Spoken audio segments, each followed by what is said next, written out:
Stock x ray, इसमें हम आज बात करेंगे रिन्यूएबल सेक्टर पर और पावर सेक्टर पर, जिसमें कि एक जेफरीज की रिपोर्ट आई है। इंटरेस्टिंग रिपोर्ट है। उन्होंने कहा है कि फोकस इसलिए करना है पावर शेयरों पर क्योंकि इस बार एल नीनो का इफेक्ट होगा और जिसकी वजह से पावर की जो डिमांड है वो 6% इस साल में बढ़ती हुई दिखाई देगी। एल नीनो का मतलब है कि इस बार मानसून में थोड़ा सा डिस्टर्बेंस होने वाला है। हम पहले भी प्रेडिक्शंस भी देख चुके हैं स्काईमेट वगैरह की, तो उसका एक इम्पैक्ट होगा पावर शेयरों पर, ये पॉजिटिवली होगा। अब वो कह रहे हैं कि पावर डिमांड बढ़ने से रिन्यूएबल एनर्जी कंपनीज को फ़ायदा मिलने वाला है, खासतौर से सोलर पीवी सेल्स की जो मेक इन इंडिया जो प्रोग्राम है उस पर काफ़ी ज़्यादा फोकस होने वाला है। साथ ही अगर देखोगे तो रिन्यूएबल एनर्जी क्षमता भारत की करीब FY30 तक 359 गीगावाट होती हुई दिखाई देगी। करीब 3.5 लाख मेगावाट की क्षमता हमारी अगले 3 साल 4 साल में होती हुई दिखाई देगी। जेफरीज की पसंद है 4 शेयर, उन्होंने बोला JSW energy, NTPC, premium energy और MV, ये 4 शेयर उन्होंने बताए हैं। पहले इन पर बात करेंगे, उसके बाद बाकी एनर्जी शेयर्स पर भी बात करेंगे, रिन्यूएबल एनर्जी शेयर्स पर। अंशुल भाई, JSW एनर्जी वर्सेस NTPC, इनमें अगर वैल्यूएशन साइड देखोगे तो NTPC करीब 16 के पी मल्टीपल पर चल रहा है, वहीं JSW एनर्जी करीब 40 के पी मल्टीपल पर चल रहा है। अब वही वाली बात है कि PSU कंपनी को पी मल्टीपल अक्सर कम ही मिलते आए हैं और प्राइवेट कंपनीज को ज़्यादा। आपको क्या पसंद, आपको कौन ठीक लग रहा है इन दोनों में? अच्छा, मैं तो आपको मतलब डिफॉल्ट ही मेरा जवाब पता होगा। जेएसडब्ल्यू एनर्जी वैसे भी 440 के लेवल से हम रिकमेंड करते आ रहे हैं, 576 और 635 के लिए, और बीच में एक 557 का छोटा सा रेजिस्टेंस है। बट 576 और 635 रुपए तक जाते हुए दिख रहा है, उसके बाद ऑल टाइम हाई भी निकल जाएगा। तो मेरे को अगर एनटीपीसी और इसमें से एक को सिलेक्ट करना है तो एनी डे आंख बंद करके मैं जेएसडब्ल्यू एनर्जी सिलेक्ट कर लूंगा। रीजन भी, स्ट्रक्चरल बुल रन में पूरा ग्रुप रहा है, प्रमोटर मल्टीबैगर्स क्रिएट करने में सक्सेसफुल रहे हैं, तो मैं मान के चल रहा हूँ कि आगे भी एक्सपर्टीज उनकी बनी रहेगी। मैं इसी के साथ जाना चाहूंगा। ठीक है। प्रदीप भाई, टाटा पावर और अदानी ग्रीन, इन दोनों में अगर कुछ चुनना हो, क्योंकि चले हुए तो दोनों ही हैं, लेकिन अदानी ग्रीन ज़्यादा चला है, अगर पिछले 15 दिन का चार्ट उठाकर देखोगे आपको कौन सा इनमें दोनों में ठीक लग रहा है? देखिए, दोनों ठीक है। अब द थिंग इज कि इन्वेस्टर्स का नेचर कैसा है। अगर आप ज्यादा वॉलेटिलिटी आपको लेना आता है, रिस्क टेकिंग एबिलिटी अगर आपके अंदर है, तो you can also go with Adani green energy, क्योंकि ये स्टॉक मुझे लगता है कि इजीली आपको 1500 1600 आते हुए दिखाई देंगे, लेकिन वॉलेटाइल रहता है बहुत। अब टाटा पावर का नेचर देखेंगे, मार्केट नीचे आया, टाटा पावर नीचे नहीं आया। मार्केट में इतना ज्यादा अप डाउन हुआ, टाटा पावर में कुछ नहीं हुआ। उल्टा टाटा पावर 410 को क्रॉस नहीं कर पा रहा था लास्ट 2 से 3 दिन।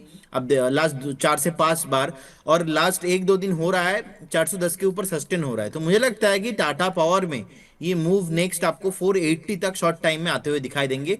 तो अदानी ग्रीन में, टाटा पावर में, दोनों में मैं पॉजिटिव हूँ। ज्यादा थोड़ा हाई वॉलेटिलिटी अभी आपको लेना नहीं है, तो टाटा पावर के साथ आपको जाना चाहिए।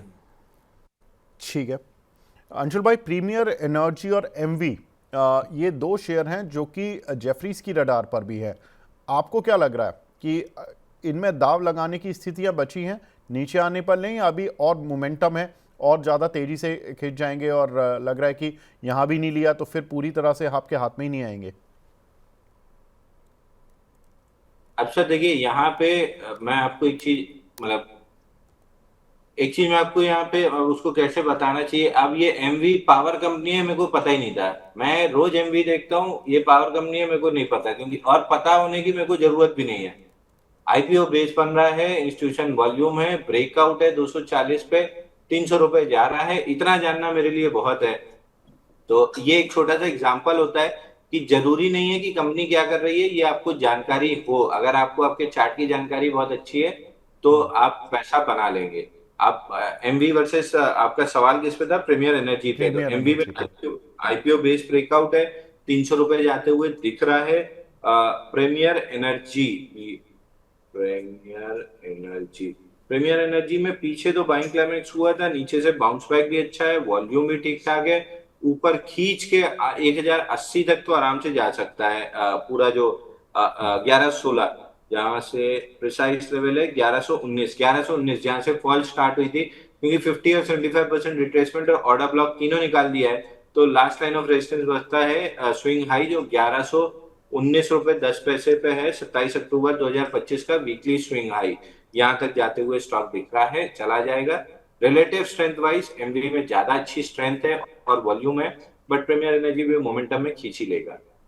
बिल्कुल ठीक बात है। अगर आप प्रीमियर एनर्जी का चार्ट उठाकर देखोगे, जब से युद्ध शुरू हुआ 28 फरवरी से, और अगर आप देखोगे तो जो मार्च से लेके अभी तक ये काउंटर 700 रुपये से ऑलमोस्ट 1000 रुपये पार हो गया। तो ऑलमोस्ट 50% का रिटर्न। इतना मार्केट नहीं चला, इतना आप मिड कैप स्मॉल कैप नहीं चला जितना कि ये शेयर चले। तो ये इसलिए रिलेटिव स्ट्रेंथ वाले शेयर हैं, और ये एक कंडीशन के साथ हैं कि एक पूरी परिस्थिति ऐसी पैदा हुई कि यहाँ पर इन कंपनियों पर फोकस ज़्यादा बढ़ गया। आगे बढ़ते हैं, कुछ और कंपनीज पर बात करते हैं। सुजलॉन, ये काउंटर भी देखो इग्नोरेंस के, मतलब कह लो कि इग्नोर मोड में चला गया था, लोग इसको देख नहीं रहे थे, 40 38 कहीं भी आ गया था, अब अचानक से घूम के 50 आ गया ये। प्रदीप भाई, कहाँ तक जाने की स्थिति रखता है ये? देखिए 52-53 ब्रेक होने के बाद एक बार 68 तक पॉसिबिलिटीज मुझे दिख रहा है, क्योंकि लास्ट टाइम भी ऑलमोस्ट 72-73 के आसपास टॉप बना के नीचे आ गया था। As per the technical chart मुझे लगता है कि 38-39 के रेंज पे एक स्टॉप लॉस मेंटेन करना चाहिए, और 53 ब्रेक होने के बाद अगर किसी के पास एग्जिस्टिंग पोजीशन है तो 53 ब्रेक होने के बाद इसमें और तेजी के साइड में मोमेंटम आपको देखने को मिलेगा। अप टू 68-70 तक आपको दिखेंगे, लेकिन ये हमारा रिकमेंडेशंस नहीं है, हम अभी सुजलॉन को थोड़ा साइड में रखे हैं। अच्छा, प्राइवेट स्पेस में अगर एक कंपनी देखोगे ना, एसडब्ल्यू सोलर, अंशुल भाई, आप वैसे पीएसयू कंपनीज को लाइक नहीं करते हो, लेकिन ये प्राइवेट कंपनी है। रिलायंस ग्रुप को तो आप लाइक करते ही होगे, रिलायंस ग्रुप की कंपनी है एसडब्ल्यू सोलर। अगर with in the private space में देख रहा हूं तो one of the cheapest value पर ये मिल रहा है, 21 के पी मल्टीपल पर। आप देखो सारी जो कंपनियां हैं वो 30 से 40 के पी मल्टीपल पर मिल रही हैं, और अदानी ग्रीन तो खैर वो अलग ही पी मल्टीपल लेकर घूम रहा है, वो तो 111 का पी मल्टीपल है। वैल्यूएशन वाइज आई नो कि आप फंडामेंटल ज़्यादा नहीं देखते हो, लेकिन अगर वैल्यूएशन को भी ध्यान में रखा जाए तो क्या एसडब्ल्यू सोलर बॉटम बना चुका, यहाँ से चलेगा या नहीं चलेगा? सर चलना चाहिए, बाउंस बैक में 228 रुपये मिल सकता है। मोटा भाई का शेयर है, और मोटा भाई रिलायंस के अलावा मेरे को नहीं लगता किसी में पैसा कमाने दिए हैं। आप जितने भी उनके स्टॉक उठा के देख लो, तो एक 228 रुपये तक आ सकता है, वहां पे प्रॉफिट बुकिंग की या एग्जिट की कोशिश करनी चाहिए, क्योंकि 228 पे ना सिर्फ रीसेंट फॉल जो 188 दिन में 57% की आई है उसका 50% रिट्रेसमेंट है, बल्कि 10 मंथ का फॉलिंग मूविंग एवरेज भी है। और एक दिक्कत है स्टॉक में, बाउंस बैक जरूर प्ले कर लीजिए, मना नहीं कर रहा हूं, बट वीकली, डेली और मंथली तीनों पे 10 20 50 एक दूसरे के नीचे है। तो जब तक मतलब डेली पे ऊपर आ भी जाएं और आप बहुत ज्यादा अति उत्साही हो जाएं, तो ये याद रखिए कि जहां दादा और बाप चलता है, लड़का वहीं चलता है। तो अगर मंथली और वीकली पे अगर नेगेटिव है, तो डेली के पॉजिटिव हो जाने पे बहुत कोई बदलाव नहीं आता, जब तक कि एटलीस्ट 2 टाइम, डेली के बाद वीकली बुलिश हो, तब हम थोड़ा सा मंथली को इग्नोर करेंगे। बट मंथली और वीकली अगर क्लियरली नेगेटिव है तो केवल बाउंस बैक प्ले है, और जो चाहिए होता है बाउंस बैक में इंस्टीट्यूशन वॉल्यूम, वो इसमें नहीं है, इसलिए हमारी लिस्ट में भी ये नहीं आया। दो शेयर जो काफ़ी लंबे समय से इग्नोर्ड रहे हैं सरकारी कंपनियों के, अंशुल भाई तो ज़्यादा इनको सरकारी कंपनियों को देखते नहीं हैं, पसंद भी नहीं करते। मैं प्रदीप भाई आपसे पूछना चाह रहा हूँ, एसजेवीएन और एनएचपीसी, ये भी रिन्यूएबल एनर्जी से जुड़ी कंपनी है मेजरली। सर, इन दोनों में कुछ लग रहा है कि बॉटमिंग आउट हो रही है, कुछ फॉर्मेशन वगैरह बन रहे हैं ऑन द पॉजिटिव साइड? देखिए एनएचपीसी अभी 80.5055 के रेंज पे चल रहा है, अभी भी मुझे लगता है कि ओवरऑल ये डाउन ट्रेंड में ही है। मेरे तरफ से तो कोई सलाह इसमें नहीं रहेगा, क्योंकि मेरा जो सिस्टम है, सिस्टम में ये बाई कॉल नहीं जनरेट हो पाएंगे, क्योंकि ओवर द टाइम इसमें बहुत ही एक नेगेटिव ट्रेंड चल रहा है, वीकनेस है चार्ट में। एसजीवीएन पे भी सिमिलर एकदम सेम पैटर्न ही है, और ज्यादा वीकनेस है एसजीवीएन में, 74-75 के रेंज पे चल रहा है। इसमें मुझे लगता है कि ओवर द वीक जिस तरीके से स्टॉक नीचे आया है, एक 2 हफ्ता थोड़ा बहुत पॉजिटिव एनवायरनमेंट होने के कारण थोड़ा बहुत मूव दिख रहा है, लेकिन दोनों स्टॉक ही इग्नोर करने का सलाह रहेगा। तो दोनों स्टॉक ही इग्नोर करने की सलाह रहेगा, एनएचपीसी भी और एसजेवीएन भी। अंशुल भाई, आपका टेक कुछ बदलेगा इन दोनों स्टॉक्स पर?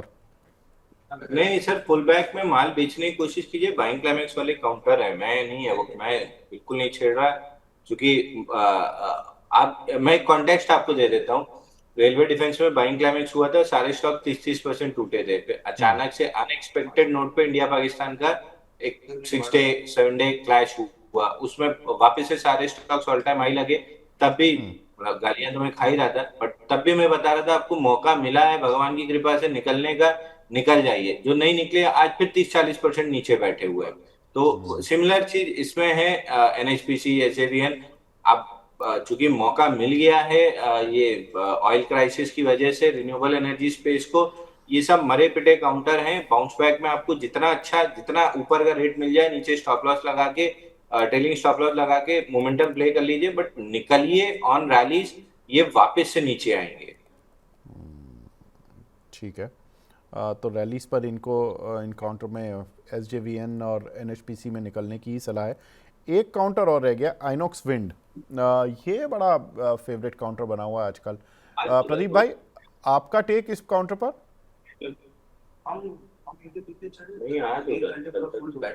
हेलो। आइनॉक्स विंड पर जी, या प्रदीप जी आपका आइनॉक्स। टेक जी। ओके, आइनॉक्स विंड मुझे लगता है कि जिस तरीके से बेस फॉर्मेशन यहाँ पे हो रहा है, एक मूव आपको 100 के ऊपर सस्टेन करने में और 15% मिलेगा, 115 120 तक 15 to 20% मिलने का पॉसिबिलिटीज है, लेकिन अबव 100 के बाद मैं 5% का एक स्टॉप लॉस लेना पसंद करूंगा, मतलब 95 के रेंज पे, और 20% का टारगेट रहेगा ऑलमोस्ट 120 तक। लेकिन ये टेक्निकल सेटअप बोल रहा हूँ, आइनॉक्स विंड पे भी मेरा कोई कॉल नहीं रहेगा। मैं आपको टेक्निकल के आधार पे बोल रहा हूँ कि इसमें क्या व्यू हो सकता है, लेकिन ये मेरा रिकमेंडेशन नहीं है। ठीक है, कोई दिक्कत नहीं है।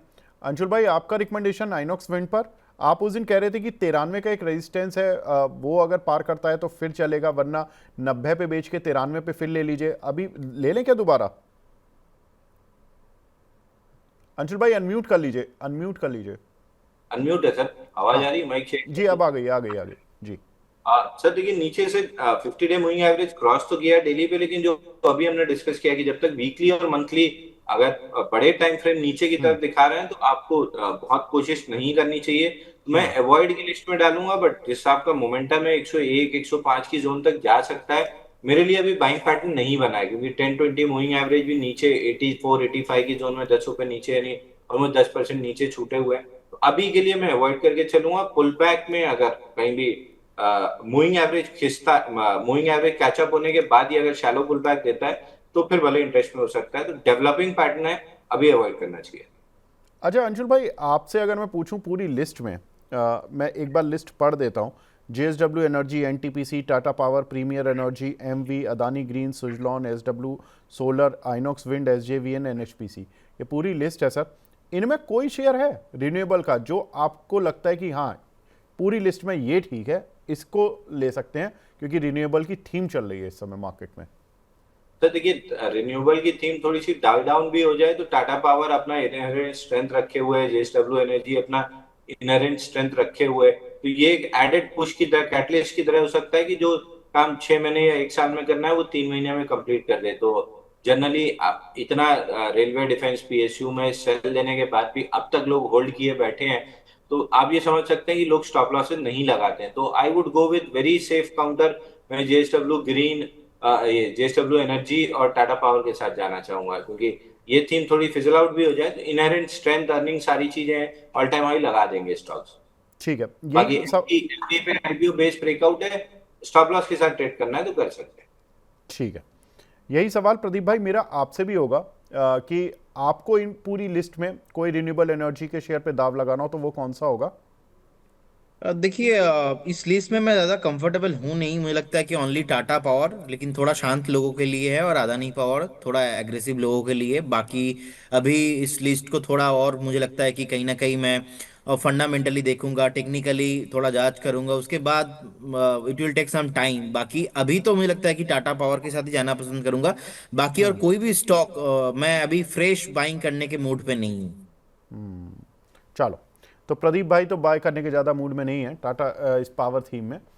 लेकिन अंशुल जी की नज़र में जेएसडब्ल्यू एनर्जी, टाटा पावर और ये तो दो। नहीं, बाई करने के मूड पे एक्चुअली पहले ऑलरेडी क्लाइंट्स को कॉल दिया हुआ है, और ऑलरेडी प्रीवियस बाइंग है, तो न्यू इस जोन पे बाई नहीं करेंगे। ओके, ठीक है, तो ये राय है। हाँ, ठीक है सर, ठीक है। और बाकी अंशुल जी को लग रहा है कि जेएसडब्ल्यू एनर्जी, टाटा पावर ठीक है। थोड़ा सा अभी लॉन्ग टर्म वाले जो निवेशक घुसना चाहते हैं और जो लोग थोड़ा सा ट्रेड कर रहे हैं, थोड़ा ब्रेकआउट और बेस वगैरह जानते हैं, तो वो एमवी वगैरह में देख सकते हैं। ठीक है अंशुल जी, प्रदीप जी, बहुत बहुत शुक्रिया। फटाफट से डिस्क्लेमर पहले प्रदीप भाई आप दे दीजिए, आज 30 सेकंड वाला। जी, जितने भी स्टॉक्स हैं इंडेक्स को लेकर सर मैंने बात किया, कोई भी स्टॉक्स है इंडेक्स में हमारा कुछ भी पोजीशन नहीं होता है, नो कॉन्फ्लिक्ट ऑफ इंटरेस्ट, ऐसा कुछ राय हम क्लाइंटों को भी देते हैं, हो सकता है कुछ कॉल क्लाइंटों के पास हो, हमारे पास नहीं है। एंड स्टॉक मार्केट पे कुछ भी गारंटी नहीं होता, पास्ट परफॉर्मेंस फ्यूचर में इंडिकेट नहीं होता। Registration guided by SEBI, membership और based certification from NISM, no way provide any types of assurance और गारंटी टू द इन्वेस्टर्स। बहुत बहुत धन्यवाद Vivek ji and Anshul ji and Money nine से सारे दर्शकों को। ठीक है, धन्यवाद प्रदीप जी। अंशुल जी आपकी तरफ से डिस्क्लेमर, इतना तेज बोल नहीं पाओगे आप, पक्का हो गया। नहीं, मेरे को तो याद भी नहीं हुआ सर, मैं छोटा कर लिया हूँ। मैं वो गौरांग शाह वाला मैंने देखा कि जैसे प्रदीप जी ने पढ़ना शुरू किया, आपने आंख बंद करके यूं यूं यूं यूं गौरांग शाह वाला देखेंगे तो आपको ये बोलना पड़ेगा, देखिए हम सक्षम नहीं है बुनियादी के आधार पे जो नहीं नहीं, इतना मैं नहीं। नहीं जितने भी स्टॉक को डिस्कशन हुआ है, कोई भी मेरे पर्सनल पोर्टफोलियो में नहीं है। कंपनी, क्लाइंट और दर्शकों के पास हो सकते हैं, बट मेरे पर्सनल पोर्टफोलियो में नहीं है। ना ही कोई कॉन्फ्लिक्ट ऑफ इंटरेस्ट है। वित्तीय आधार पे कोई भी लाभ नहीं मिलता है। और बुनियादी और तकनीकी स्तर पे हम इस पे सलाह देते हैं। बहुत अच्छा, आज शब्द बदल लिए हैं। चलिए कॉपी बढ़िया, बहुत बढ़िया, बहुत बढ़िया।